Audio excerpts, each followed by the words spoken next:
Kikitang pamagat ang lihim na engkwentro sa Caribbean. Bahagi iman ang maling desisyon ng Caracas. Gumawa ang Caracas ng isa sa pinakamaling tactical decision sa kasaysayan ng modernong hukbong dagat sa layong 300 milya mula sa baybayin ng Venezuela. Isang tensyon ang kasalukuyang namumuo sa ilalim ng asul na katubigan ng Caribbean. Isang kinakalawang na relikya mula sa panahon ng Cold War. Ang tahimik na binabaha ang kanyang mga torpedo tubes. Ang target nito ay ang USS Gerald R. Ford, ang pinaka-advanced na aircraft carrier sa buong mundo. Inaakala ng kapitan ng submarine na siya ay gagawa ng isang makasaysayang political statement, ngunit nagkakamali siya ng kalkulasyon. Ang ginagawa niya sa mga sandaling ito ay ang paglagda sa isang death warrant para sa 64 na marinong sakay ng kanyang submarine. Ang mga marinong ito ay walang kamalay-malay na 6 na araw na silang nasa crosshairs ng Amerika. Bago natin ipakita kung paano magtatapos ang engkwentrong ito, siguraduhin nakasubscribe kayo. Dahil ang susunod na mangyayari ay magbabago sa inyong pananaw kung paano gumagana ang modern naval warfare. Bahagi ito sa pagbagsak ng Venezuelan submarine fleet. Upang lubos na maunawaan ang sitwasyong ito, kailangan nating balikan ang kasaysayan ng militar ng Venezuela. Noong dekada 70 ang Venezuela ay isa sa mga pinakamaunlad na bansa sa South America dahil sa yaman ng langis. Dahil sa yaman na ito, bumili sila ng 4 na Type 209 submarines mula sa West Germany. Ang Type 209 ay itinuturing na isa sa mga pinaka-epektibong diesel-electric submarine sa mundo noong panahong iyon. Ito ang panahon kung saan ang Venezuela ay may tunay na blue water ambitions o kakayahang mag-operate sa malalayong karagatan. Ngunit sa paglipas ng mga dekada, ang kanilang naval power ay unti-unting gumuho. Ngayon, isa na lamang ang nananatiling marginally operational ang submarine na Sabalo. Ang 3 pang kapatid na barko nito ay naging mga metal skeletons na lamang sa La Guaira Naval Base. Kinahuyan na ang mga ito ng mga pyesa upang mapanatili ang Sabalo na lumulutang pa. Sa loob ng 11 taon, ang mga opisyal ng Venezuelan Navy ay hindi na nakapagsagawa ng live torpedo exercise. Hindi na nila kayang bayaran ng fuel para sa mga support vessels na kukuha sa mga practice weapons pagkatapos ng ensayo. Ang submarine force na dati ay nagpapatrolya sa halos 3,000 kilometro ng coastline ay hirap na ngayong lumabas ng port nang hindi nasisiraan. Ngunit ito ang dahilan kung bakit mapanganib ang sitwasyon. Ang desperasyon ng isang rehimeng nahaharap sa international isolation ay hindi sumusunod sa lohika ng militar. Bahagi 3 soso sa mga tenga ng Amerika sa ilalim ng dagat. Ang Caribbean Sea ay maaaring magmukhang isang payapang paraiso para sa mga turista. Ngunit sa ilalim nito, ito ang pinakabinabantayang katubigan sa buong planeta bukod sa South China Sea. Bawat square mile sa pagitan ng Venezuela at Florida ay binabantayan ng isang invisible network. Ito ay ang SOSUS o Sound Surveillance System. Original itong binuo noong Cold War upang itrack ang mga Soviet submarines na dumadaan sa Atlantic. Sa loob ng 50 taon ng network na ito ay patuloy na sumasailalim sa mga digital upgrades.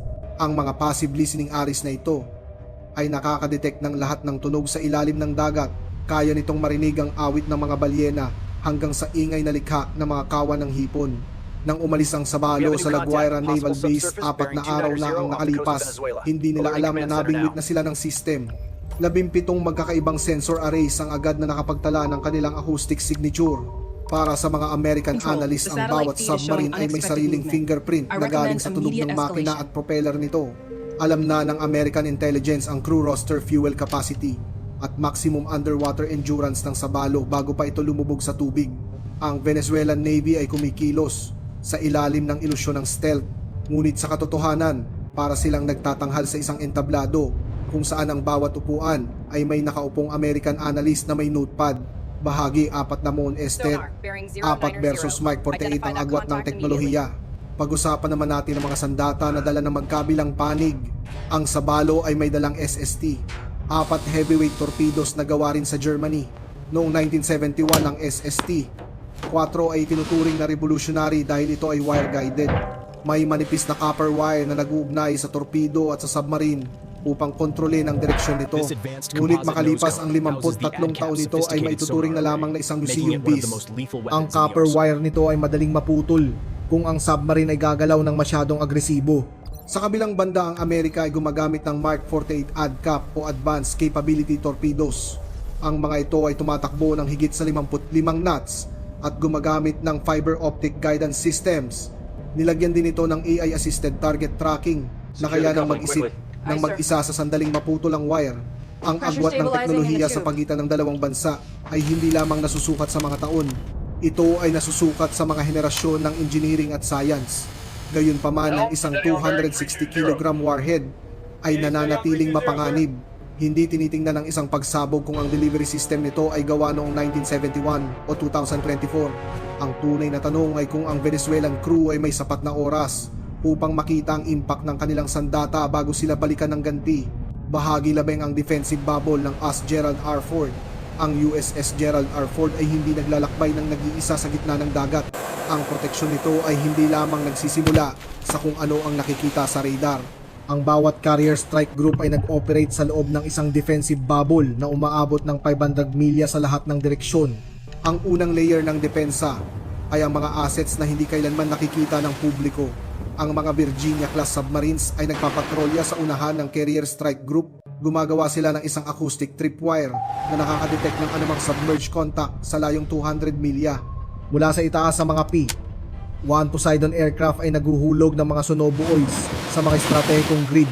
Bawat buoy ay nagpapadala ng real-time acoustic data pabalik sa fleet command sa pamamagitan ng satellite.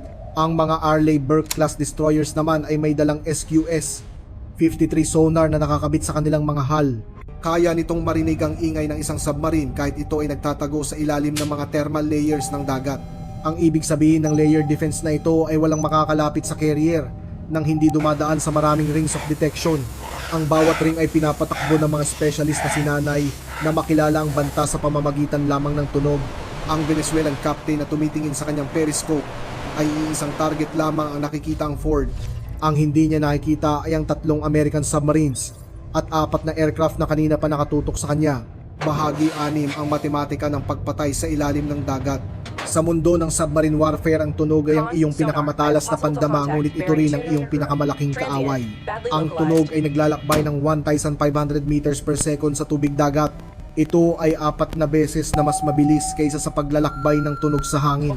Ibig sabihin, sa sandaling buksan ng sabalo ang kanyang torpedo tube door, ang tunog na iyon ay makakarating sa American sonar sa loob lamang ng ilang segundo. Ang pagbukas ng tube ay lumilikha ng tinatawag na pressure differential habang pumapasok ang tubig dagat sa chamber. Lumilikha ito ng isang natatanging hydraulic signature. Para sa mga sanay na sonar operators ng US Navy, ang tunog na ito ay parang isang kampana na naguhudyat ng panganib. Para sa Venezuelan crew, ang buong proseso mula sa paghahanda hanggang sa pagpapaputok ay tumatagal ng halos 90 seconds. Ngunit para sa American forces, ang deteksyon ay nangyayari sa loob lamang ng 5 segundo.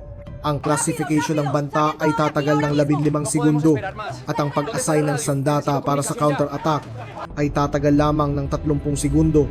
Sa madaling salita, bago pa man mailagay ng Venezuelan captain ang kanyang daliri sa trigger, tapos na ang laban. Isang American Virginia-class submarine na nasa 2,000 yards sa likuran niya ang mayroon ng firing solution. Nakahanda na ang 2 Mark 48 torpedoes at naghihintay na lamang ng huling command para wasakin ang sabalo. Bahagi 7. Bakit ang katahimikan ay mas mabisa kaysa sa karahasan? Ang modernong military deterrence ay gumagana sa isang prinsipyo na madalas hindi nauunawaan ng marami. Ang layunin ng isang superior na puwersa ay hindi ang manalo sa mga labanan. Ang tunay na layunin ay ang pigilan ang mga labanan bago pa man ito magsimula. Nang i-activate ng USS Mississippi ang kanyang active sonar sa napakalapit na distansya sa sabalo, ito ay hindi isang pag-atake. Ito ay isang demonstrasyon na ang pagpapaputok ay hindi na kinakailangan. Ang isang sonar ping na tumama sa katawan ng isang submarine ay parang isang malakas na katok sa pinto sa gitna ng gabi. Ang mensahe nito ay malinaw. Nakikita namin kayo, alam namin ang bawat kilos nyo, at buhay pa kayo sa mga sandaling ito dahil pinili naming hayaan kayong mabuhay. Ang estratehiyang ito ay walang gastos, walang buhay na nawala, ngunit nakamit ang lahat ng layunin. Ang paglubog sa sabalo ay lilikha lamang ng isang international incident na pwedeng gamitin ng Venezuela para magmura sa mundo. Ngunit ang pagpilit sa kanila na lumutang at bumalik sa kanilang port ng hiya ay mas masakit na pagkatalo. Napanatili ng Amerika ang kanilang operational security habang ipinapakita ang kanilang dominasyon. Ito ang sining ng deterrence na ginagawa kapag walang kamera na nakatingin. Bahagi 8 ang mga silent professionals. Sa mga sandaling ito, habang pinapanood nyo ang video na ito, may mga submariner sa ilalim ng dagat na hindi nyo nakikita. Sila ay nagpapatrolya sa mga lugar na hindi nyo maririnig sa balita. Pinipigilan nila ang mga tensyon Bago pa man ito maging mga headlines, sila ay humihinga ng recycled air sa loob ng mga bakal na tubo na mas maliit pa sa inyong garahe.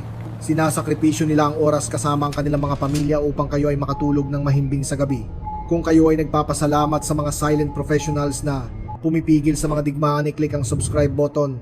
I-turn on ang notifications dahil ang mga kwentong hindi umaabot sa balita ang siyang pinakamahalaga sa lahat. Dito sa ating channel, ibinibigay namin ang katotohanan sa likod ng mga modernong sandata at estratehiya. Maraming salamat sa panonood at hanggang sa susunod na pagsusuri ng kapangyarihang militar sa buong mundo.